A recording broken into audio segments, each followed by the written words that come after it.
Hola, buenas tardes. Hoy es uno de esos días, domingo, día 18 de julio, que parece que no ha pasado nada. Es de esos días tranquilos de verano, de calor, de esos que da la sensación que hemos entrado ya totalmente en la temporada de relax. Y a veces hay que intentar leer en estos días entre líneas e intentar resumir un poco cosas que pasan. Por ejemplo, hoy tenemos alguna cosa cuanto menos curiosa para intentar reflexionar. Es día de reflexión, sin lugar a dudas. Tenemos, por ejemplo, esa frase que nos parece cuanto menos curiosa de que solo Sánchez puede acabar con el sanchismo. No quiere decir otra cosa que parece que el gobierno ya no depende de un partido, sino depende exclusivamente de una persona. Mientras, como hemos dicho durante todos estos días, se van a ir sucediendo las filtraciones, hoy aparecen contra Bolaños, hoy aparecen contra Redondo, pendientes todavía de las de Ábalos, pero en todo caso, filtraciones interesadas, como siempre decimos, cuando hay filtraciones hay que intentar ver de dónde vienen y sobre todo qué interés tienen. Es de esos días que hay que coger las cosas a veces con pinzas y hay que intentar, sobre todo las informaciones de diversos medios de comunicación, intentar analizarlas desde el principio, porque si no pueden llevarnos al equívoco. Ni unos fueron tan malos, ni otros son tan buenos. La realidad al final, y lo hemos explicado en muchas ocasiones en estos cambios de gobierno, es que había gente que no ha mamado toda la vida de la política, aunque hayan ejercido cargos en la política, y había gente que es del partido y gente que ha tomado el control del partido. Entre todos, nosotros nos gusta recordar la frase de Susana Díaz, que decía: el problema del gobierno no es el gobierno, el problema del gobierno eres tú, Pedro.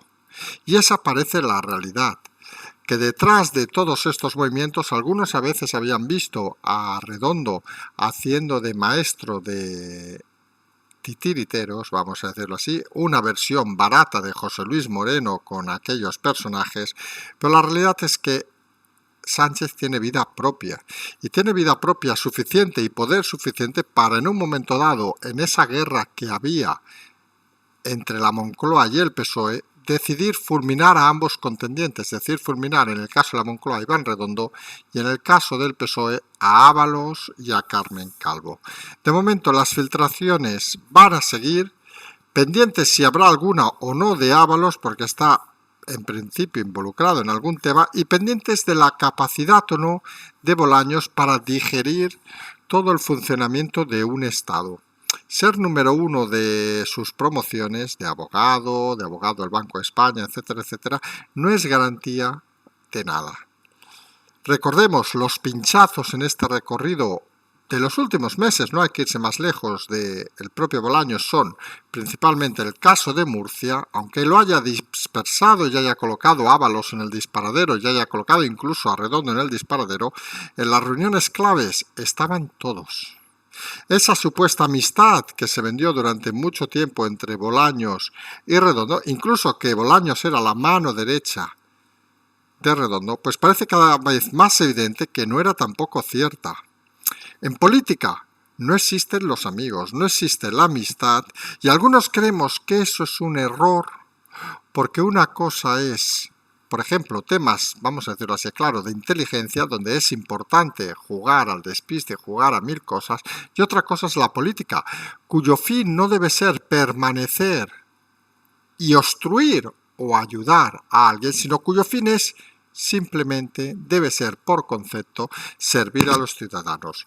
Y cuando en este caso la política no está para servir a los ciudadanos, sino está para servir a unos intereses, como parece el caso de España, pues realmente pasa lo que pasa. Personajes como Bolaños se enfilan arriba de todo, y personajes como Bolaños vamos a ver si van a tener la capacidad o no de aguantar el ritmo que viene. Parece que quien no aguanta el ritmo de momento es el portal de transparencia, que ha indicado que necesita más medios para responder la avalancha de peticiones. Hay que agradecer a las hormiguitas. Nos han contado que llegamos a enviar más de 1000 peticiones y creemos que hay que enviar 1000 más, no, 2000, 3000, 4000 más peticiones, porque el portal de transparencia está para informar a los ciudadanos de las cosas que hay. Y que luego llega, por ejemplo, el jefe de gabinete de la ministra Yolanda Díaz y nos miente, pues se insiste. Todo al final serán pruebas cuando llegue el momento que deba de llegar. La justicia sabemos que es lenta, pero llegará.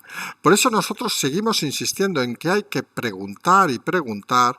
Hoy hemos hablado en Twitter, por ejemplo, del currículum de otra ministra, de Diana Morán, que sorprendentemente tardó 8 años en acabar la ingeniería.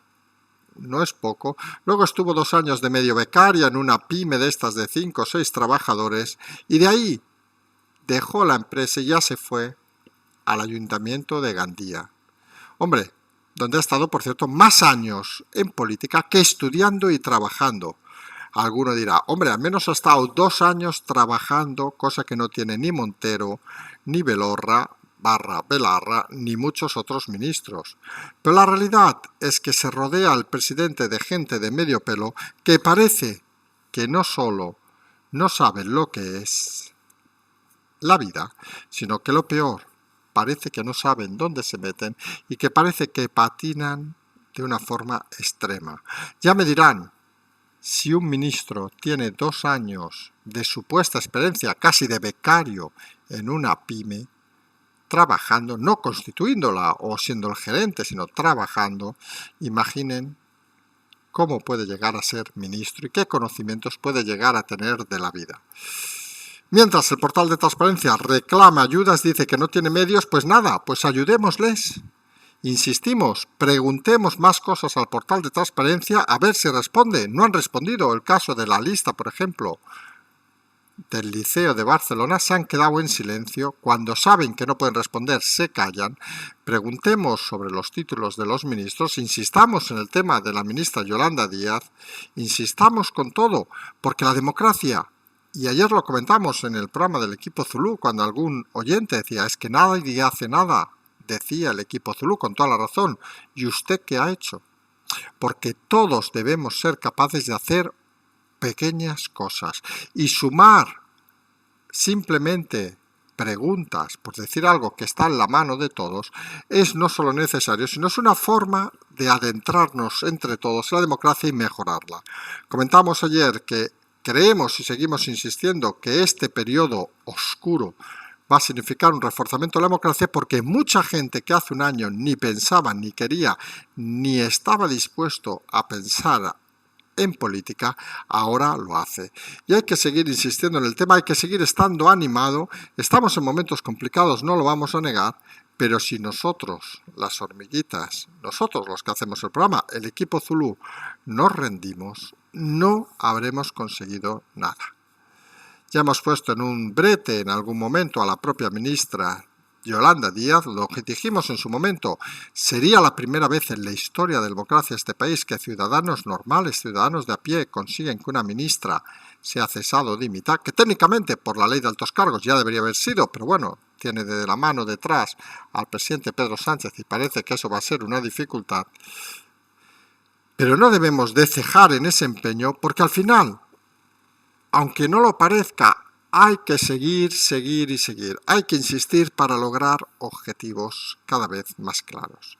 Por cierto, quien parece que se ha aplicado el cuento de seguir es Inés Arrimadas, que hace mucho no hablamos de la consultora Inés Arrimadas, que hoy en la convención que han tenido, que recordemos, han tenido problemas para juntar 300 personas, ha dicho que van a seguir y quieren relanzar el partido. Hombre, unos lo hemos leído y nos ha entrado una risa. Porque dices, ¿pero qué queda del partido? ¿Cuántos diputados quedan de los que eran?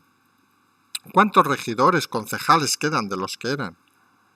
Inés Arrimadas da la sensación que vive en un mundo aparte, se ha creído en algún momento que iba a ser la llave de algo, y la realidad es que no solo no ha perdido la llave, que la ha tirado por una alcantarilla por su comportamiento, sino que está dejando un partido cada vez más destrozado.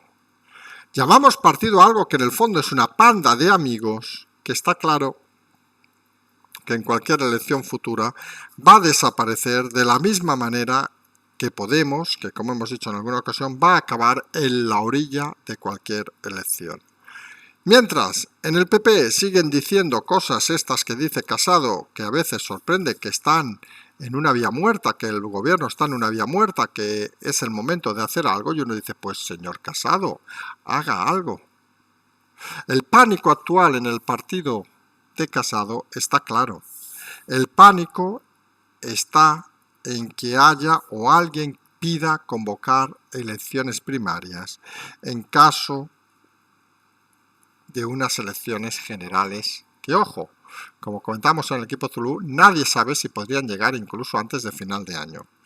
El pánico, porque es consciente el equipo de Pablo Casado que en unas primarias internas en el partido tendría muy pocas opciones de ganar. El reto para aquellos que quieren enfrentarse y constatar que al final lo importante no es un nombre, no es Pablo Casado, no es Díaz Ayuso, no es Feijóo, lo importante es salvar un país. Pues esos, conscientes de que en el momento que toque habrá que forzar mediáticamente y desde el partido la convocatoria de unas elecciones primarias que al final no dejan de ser un artilugio para intentar vendernos de que hay democracia interna en un partido, pero en este caso serán un motivo de cambio y un motivo, si alguien se decide a competir con Casado, de importancia clave. Si llegan esas primarias y nadie se presenta y Casado se lleva ese 70, 80, 90 a la búlgara, ayer dijimos a la rumana, pero es a la búlgara, 90 y pico % de votos, estará claro que el PP está perdiendo más años de los que el país necesita para recuperar la situación. Y no porque creamos que son mejores o peores gestores los del PSOE o los del PP, sino porque algunos simplemente criticamos lo que se está haciendo y de la misma forma que cuando en su momento hizo mal el PP pensamos que era necesario el cambio, los nuevos bríos, creemos que es imprescindible en este momento. Hay comunidades, en el caso catalán, por decir el caso más claro, donde da igual quien gobierne, da igual que gobierne Esquerra, da igual que gobierne Convergencia, da igual incluso que gobierne el PSOE, que los mismos altos cargos permanecen años y años, pero en el caso de España es cierto que se produce un cambio a alto nivel si gobierna una línea u otra línea. Y está claro que quienes han atendido esta pandemia lo han hecho francamente, rematadamente mal. Y habría que exigir y pedir ese cambio para ver si para salir de este agujero hay alguna solución, alguna receta mejor que la actual. Porque el agujero sigue ahí, se están incrementando nuevamente en esta denominada ya quinta ola. Recordemos que el presidente dijo tras la primera que se había acabado el tema, hablamos de junio del año pasado, y luego ha venido la segunda, la tercera, la cuarta y hasta la quinta ola. Que mienta el presidente, según parece ayer indicó que estaría vacunado el 70% de la población a finales de año. Recordemos una polémica que hemos tenido alguna vez en Twitter, que la primera frase del presidente, del ministro Illa, en una emisora de radio fue que estaría vacunado el 70% en mayo. Luego los trolls empezaron a decir no, que dijeron que era en finales de verano, y ahora según parece será a finales de año, mientras la prensa prostituida sigue callada, sin decir nada, y sorprendentemente, o no, alabando los retos del nuevo gobierno. Porque uno se encuentra a veces en Twitter situaciones esperpénticas. ¿Recuerdan ayer lo de patria de la vicepresidenta segunda, Yolanda Díez? Pues alguno de esos chupones, digamos, históricos de la democracia de este país decía, e iba incluso al origen griego de la palabra, mientras había callado, de hablar de los 3 másters falsos de la ministra. A veces algunos son tan ignorantes, son tan pedantes, viven en un mundo tan aparte, que saben que no pueden hablar de ciertas cosas porque les perturban la posibilidad de chupar en un ministerio, en una secretaría de Estado, porque lo que quieren no es ayudar al país, sino lo que quieren es ayudar a su bolsillo. Y mientras no exijamos a todos aquellos que participan del dinero público una cierta decencia con el lugar de todos, hasta que no exijamos que los políticos sean servidores de los ciudadanos, vamos a tener un problema grave en este país, porque fíjense el detalle, entre unos u otros solo piensan en lo suyo. Muy poca gente, muy pocos políticos son capaces de pensar en el bien de todos. y eso es un ejercicio complicado, es un ejercicio que vamos a tardar tiempo en hacer, y es un ejercicio al final que responde a más intereses personales que a intereses colectivos. No vamos a olvidar hoy domingo el tema de Cuba, que seguimos insistiendo, aunque los medios lo hayan ya difuminado, como si hubiera desaparecido. Recuerden, más de 400 detenidos simplemente por pedir poder hablar. Y en el fondo estamos asistiendo a un espectáculo muy parecido al que vemos aquí.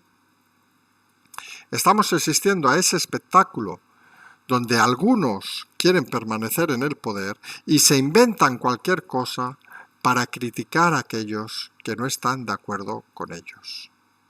Hoy precisamente nos comentaban, y vamos a acabar con esta breve historia, sobre cómo podríamos denominar, por ejemplo, al nuevo hombre fuerte del gobierno, a Félix Bolaños, y nos recordaban algunos aquella figura del Partido Comunista en la Unión de Repúblicas Socialistas Soviéticas, en la época de Stalin, llamado Beria, que se dedicaba a torticeramente ejercer un poder impune, arrastrado por el partido, y que, según parece, suplicó antes de su defenestración. Ya saben que en la URSS defenestrar quiere decir lo que quiere decir, no vamos a inventarnos historias, pueden poner hasta la Wikipedia Beria y verán la historia, Beria con B. Pues algunos nos asimilan, salvando las distancias históricas, la forma de actuar de Bolaños. Bolaños, el Beria español, sin lugar a dudas un personaje convulso que creemos que tendrá un final trágico, obviamente sin entrar en los escenarios de la URSS, que esto estamos en, aunque algunos no lo entiendan, seguimos estando en una democracia, pero que intenta torcer la identidad de cualquiera, intenta manipular todo, intenta engañar a los cercanos con tal de permanecer en el poder. Y cuando tienes como persona más influyente en el gobierno a un Beria cualquiera, a un Beria llamado Félix Bolaños, realmente el país se pone complicado. Dijimos en su momento que hasta nos parecía positivo para la democracia que el control del gobierno fuera ejercido por alguien que no era del partido. En este caso hablamos de Iván Redondo, porque era una demostración palpable, aunque lo haya hecho fatal en algún momento, de que el límite de la democracia no era tocable. La entrada ahora de un Beria cualquiera, de Félix Bolaño, de una estructura de partido, puede querer convertir al gobierno, puede querer convertir al país en una sucesión del partido para gobernar con la idea de unos pocos a todos. Y eso, creemos algunos, que es bastante más peligroso que lo que ha hecho Redondo y, seamos sinceros, mucho mal ha hecho en este periodo. Decíamos, domingo, dentro de lo que cabe, relajado. Mañana nos volvemos a ver con el segundo café. Recordemos, los domingos no hay confirmado. Tienen para escuchar, que no lo haya escuchado, el equipo Zulú de anoche. Nos emplazamos mañana a la mañana con el segundo café. Tiene la transferencia, el canal, el Patreon. Y como siempre decimos, seguimos.